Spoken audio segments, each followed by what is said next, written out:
Bem-vindos ao The Debate. Hoje, vamos conversar sobre algo que, bom, toca todo mundo, né? De onde vêm nossos conflitos internos, aquela sensação de mal-estar que parece fazer parte da vida. Vamos olhar para isso por duas óticas bem diferentes, explorando o que o material que a gente analisou sugere sobre sofrimento e, claro, bem-estar. Exato. E a grande questão que a gente coloca aqui na mesa é a seguinte: será que o nosso sofrimento psicológico, ele nasce principalmente daquele choque que parece inevitável entre os nossos desejos, as nossas pulsões mais básicas e as regras que a sociedade impõe para a gente conseguir viver junto? Essa é a visão da psicanálise freudiana, né? Uhum. Ou será que a coisa começa antes? Talvez numa espécie de falta, assim, fundamental que a gente sente. Num orgulho, e aqui não é só vaidade, tá? É uma necessidade bem primitiva de se sentir importante para sobreviver e também na nossa dificuldade em desenvolver o que a gente chama de virtudes, que seriam habilidades práticas no nosso ego. Bom, essa é a visão da virtuologia e essa é a perspectiva que eu vou apresentar hoje. Certo. E eu vou argumentar pelo lado da psicanálise, me baseando bastante no que o próprio Freud escreveu. A ideia aqui é que esse mal-estar, ele é mais estrutural, sabe?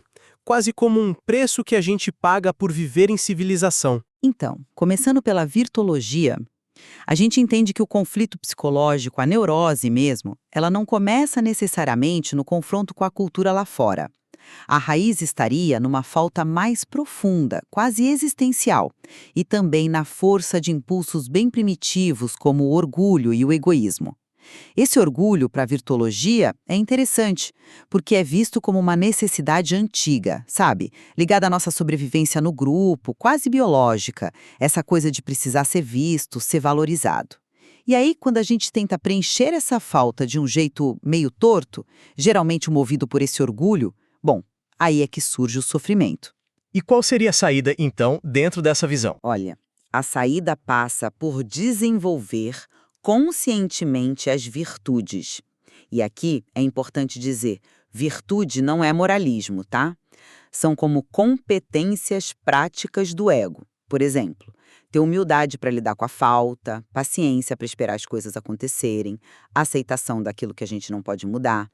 Trabalhar nisso mexe diretamente com o cérebro, cria novas conexões, a gente fala muito em neuroplasticidade. Poderíamos até pensar, hipoteticamente, num inconsciente booleano, uma lógica bem básica, tipo sim-não, que organiza essas coisas lá no fundo, sabe? Antes de sair diagnosticando tudo como neurose no sentido clássico, a virtuologia sugere: vamos olhar primeiro se as 53 necessidades humanas básicas estão equilibradas. Como isso afeta nossos neurotransmissores Interessante essa abordagem das necessidades. e sobre o mal-estar de hoje em dia, né? Aquela ansiedade que pega mesmo. Com tanta liberdade aparente, aquele sentimento de posso fazer o que quiser, mas afinal, quem eu sou? A virtuologia diz que isso vem muito da falta de um ego forte, da falta dessas virtudes para saber como lidar com tanta opção, tanta liberdade. Não seria culpa da tecnologia em si, mas da nossa falta de preparo interno. A ideia é que a gente evolui por faixas, como se fossem etapas, e pode sim superar esse estado mais primitivo, se conectar com algo maior, o self, e até chegar numa autotranscendência. Bom, eu já trago uma perspectiva um pouco diferente, né? Vinda direto do Freud. Para ele, o mal-estar, o famoso Unbehagen em alemão, não é um erro de percurso individual ou falta de virtude, mas algo que nasce junto com a civilização. É quase inevitável. E por quê? Porque existe um conflito que, para Freud, não tem solução fácil, é irreconciliável mesmo, entre as nossas pulsões mais fortes e primitivas, Eros, que é a pulsão de vida, a busca pelo prazer, a sexualidade no sentido amplo, e a pulsão de morte, a agressividade. E, do outro lado, as barreiras, as restrições que a civilização precisa colocar para a gente conseguir viver em grupo sem se destruir. Barreiras como as leis, as normas sociais, esse tipo de coisa? Não ao assassinato, a gente acaba internalizando essas regras. Elas se transformam no nosso superego, aquela voz interna crítica, sabe? E é essa voz que gera culpa, seja uma culpa clara ou aquela culpa mais difusa, que a gente nem sabe bem de onde vem, e nos força a reprimir nossos desejos o tempo todo. É por isso, segundo Freud, que a felicidade completa é tão difícil de alcançar. E não só por causa dessa briga interna, mas também porque, a gente sofre com o mundo lá fora, as doenças, os desastres naturais, as limitações do nosso próprio corpo e, claro, os problemas nos relacionamentos com os outros. Freud era bem direto. Ele dizia que a civilização precisa de uma certa dose de coerção, de força. Porque, sejamos honestos, a gente não ama o trabalho espontaneamente e a razão sozinha não dá conta de controlar nossas paixões. E a religião? Bom, para Freud, ela entra aí como uma tentativa de lidar com o nosso sentimento de desamparo, aquela saudade de uma figura paterna protetora. Entendo perfeitamente a lógica freudiana do conflito inerente à civilização. Mas, a virtologia questiona se essa briga específica entre pulsão e cultura é sempre a raiz principal de todo mal-estar. A gente argumenta que o orgulho, essa necessidade básica de importância para ser aceito no grupo, ligada lá atrás à nossa sobrevivência mesmo, é talvez uma base ainda mais fundamental para as neuroses e principalmente para a nossa dificuldade em evoluir como pessoa. É esse orgulho que dificulta aceitar a falta e, consequentemente, desenvolver as virtudes necessárias. Olha, eu concordo que o narcisismo ou esse orgulho que você descreve com essa base mais primitiva é extremamente forte. O próprio Freud dedicou muito espaço para falar sobre o narcisismo, Mas eu volto a insistir na ideia freudiana de que o conflito central, aquele que estrutura toda a nossa vida psíquica na civilização, é mesmo entre as pulsões e as demandas civilizatórias. Freud via a agressividade, por exemplo, não como algo meramente reativo, mas como uma tendência humana básica, sabe? Antissocial, anticultural por natureza. A civilização, para ele, só funciona porque a gente abre mão de satisfazer plenamente essa agressividade e outros desejos. E essa renúncia, para Freud, ela quase nunca é feita de bom grado. Precisa de pressão externa no início e depois da pressão interna do superego. Ele deixa bem claro como é difícil para a gente abrir mão da busca pela satisfação instintual imediata. E a culpa, como ela entra aí nesse esquema freudiano de forma mais detalhada? Porque ela parece ser bem central, né? Sim, a culpa para Freud é absolutamente central nesse mal-estar. E ela não vem só de ter feito algo que a moral considera errado, entende? Ela é o resultado direto da nossa própria agressividade que, não podendo ser dirigida para fora porque a civilização proíbe, acaba sendo voltada para dentro, contra nós mesmos. O superego, essa instância crítica que a gente internaliza, ele se torna extremamente severo, muitas vezes refletindo a agressão que a gente originalmente sentia contra a autoridade externa que nos frustrava, o pai, na teoria clássica, por exemplo.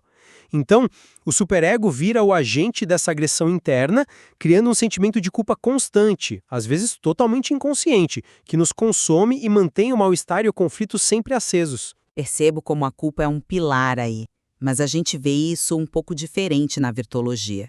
A culpa estaria mais ligada diretamente ao orgulho, à dificuldade em aceitar nossa falta essencial e também a falha em desenvolver as virtudes como ferramentas eficazes do ego. O superego, que a gente pode até fazer uma ponte com a ideia lacaniana do nome do pai, que internaliza as regras da cultura, ele existe, claro, tem sua função inicial, mas a virtologia aposta mais na possibilidade de a gente superar essa rigidez do superego. E como? Fortalecendo o ego de forma consciente, treinando as virtudes. Quer dizer, não é só sobre administrar um conflito que seria eterno e um mal-estar que nunca some completamente, como parece soar na visão freudiana mais pessimista, talvez. É sobre ter um potencial real de evoluir, de ir além dessa estrutura inicial, desenvolvendo competências como aceitação, humildade, responsabilidade. É uma visão que busca uma superação, sem dúvida. Mas eu mantenho um certo pé atrás. Talvez com um ceticismo típico freudiano. Freud ele não acreditava muito nessa história de harmonia total ou na superação completa do conflito. Para ele, a felicidade era algo bem mais complicado, sabe? ligada à economia libidinal de cada um, algo que vem e vai, meio episódico, sem uma receita de bolo que funcione para todos. Ele sempre sustentou que viver em civilização exigiria, inevitavelmente, algum sacrifício dos nossos impulsos. Que buscar o prazer sem limites o tempo todo é, na verdade, um plano irrealista. As saídas que ele observava para buscar alguma felicidade, ou, pelo menos, fugir do sofrimento, tipo, se isolar do mundo, usar substâncias intoxicantes, mergulhar na arte ou na ciência, o que ele chamou de sublimação, amar alguém, apreciar a beleza, eram todas, na visão dele, soluções parciais. Nenhuma delas oferecia proteção completa contra as 3 grandes fontes de sofrimento que ele identificou: nosso próprio corpo, o mundo externo e as relações com os outros. A tensão, no fundo, continuaria lá. Concordo que felicidade não é um estado permanente e que o sofrimento faz parte da vida, como costumo dizer, quem foge da dor muitas vezes foge da própria vida. Mas a virtologia propõe um caminho ativo, sabe, para lidar com os conflitos e, de fato, ir além deles. Desenvolver virtudes não é só um jeito de aguentar a dor ou fugir dela, é um trabalho de construir ativamente ferramentas para o ego. E como a gente falou, isso gera neuroplasticidade real. Ao praticar essas virtudes, a pessoa começa a mudar suas redes neurais, a enfraquecer aquelas reações automáticas de defesa que estão ligadas ao orgulho e à falta e começa a operar em faixas de evolução que a gente considera mais elevadas. Se aproxima do self, da autotranscendência. Não se trata de eliminar o sofrimento por completo, mas de mudar a nossa relação com ele e com a falta. Sair da reação primitiva para uma ação mais consciente, com propósito. Isso nos leva direto para uma questão bem atual, né? Como a gente interpreta esse mal-estar tão falado hoje em dia? Essa ansiedade generalizada, esse sentimento de vazio que parece tomar conta de tanta gente, mesmo num contexto de tanta liberdade e acesso a bens materiais como nunca tivemos antes na história. Justamente. E aqui a virtologia bate bastante na tecla. Essa ansiedade de hoje, esse paradoxo do posso tudo, mas não sei quem eu sou, não vem só da tecnologia ou da correria da vida moderna. Embora isso tudo faça parte do processo civilizatório, claro. Mas a raiz, para nós, está na falta de estrutura interna. Um ego fraco, sem as virtudes bem desenvolvidas para conseguir navegar essa liberdade toda, para lidar com a falta de hierarquias claras, para conseguir fazer escolhas que realmente tenham significado, em vez de só acumular experiências ou coisas, e para se conectar com o seu eu verdadeiro no meio do caos informacional. Sem um ego forte, nutrido pelas virtudes, a liberdade acaba virando angústia, ela desorienta em vez de libertar.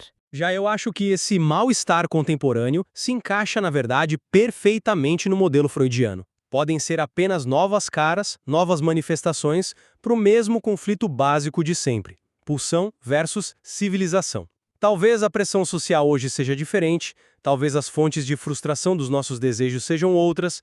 Quem sabe, o próprio excesso de liberdade e a falta de limites claros não criem novas formas de angústia. Mas a tensão fundamental que Freud descreveu, essa tensão entre o desejo humano, que, por natureza, não tem limites, e a renúncia que é necessária para viver junto, essa tensão continua lá, firme e forte. A tecnologia, as mudanças culturais, tudo isso só cria novos palcos para esse drama humano antigo se desenrolar. A dificuldade em encontrar satisfação genuína e em lidar com a nossa própria agressividade continua sendo, para mim, o X da questão. Então, para resumir a minha visão aqui do debate, a virtologia propõe que o conflito principal nasce da experiência universal da falta e dos impulsos primitivos de orgulho e egoísmo que estão ligados à nossa biologia de sobrevivência. A neurose vem, em grande parte, da nossa tentativa meio atrapalhada de lidar com isso. A saída, o caminho para um bem-estar mais autêntico e sólido, está em cultivar conscientemente as virtudes, entendidas como ferramentas, práticas, competências do ego. Esse processo, como vimos, mexe com o nosso cérebro, muda nossa relação com a falta primordial e nos permite evoluir através de diferentes níveis de consciência, buscando realizar nosso potencial e, quem sabe, até transcender o ego comum. E eu reforço a visão psicanalítica. O mal-estar é, em grande medida, parte intrínseca do pacote de viver em civilização. ele decorre do choque que é praticamente incontornável entre as nossas pulsões básicas, eros e agressividade, e as regras sociais que a gente internaliza na forma do superego, o que inevitavelmente gera culpa e a necessidade constante de reprimir desejos. Nossa vida mental é marcada por essa briga interna, que a gente tenta administrar como pode, usando mecanismos de defesa e buscando saídas parciais, como a sublimação. E isso torna a felicidade plena algo bem complexo. Muitas vezes passageiro e, para muita gente, uma meta difícil de alcançar de forma estável e completa. Fica claro, então, que tanto a psicanálise quanto a virtologia, mesmo partindo de pressupostos e com focos diferentes, nos oferecem ferramentas muito importantes para pensar sobre a enorme complexidade que é ser humano, né? Sobre o sofrimento, sobre essa busca por sentido que todos nós temos na vida em sociedade. Sim, exatamente. E é bom lembrar que a nossa conversa aqui se baseou no material que a gente teve acesso para esse debate. A ideia principal é convidar quem nos ouve a refletir sobre como essas perspectivas talvez possam ajudar a entender melhor esses temas, que são tão centrais para a experiência de todos nós. Com certeza, há muito, muito mais para explorar nos textos originais de cada uma dessas abordagens tão ricas. Acho que não saímos daqui com um vencedor, né? Mas sim com prismas diferentes para olhar a nossa condição humana.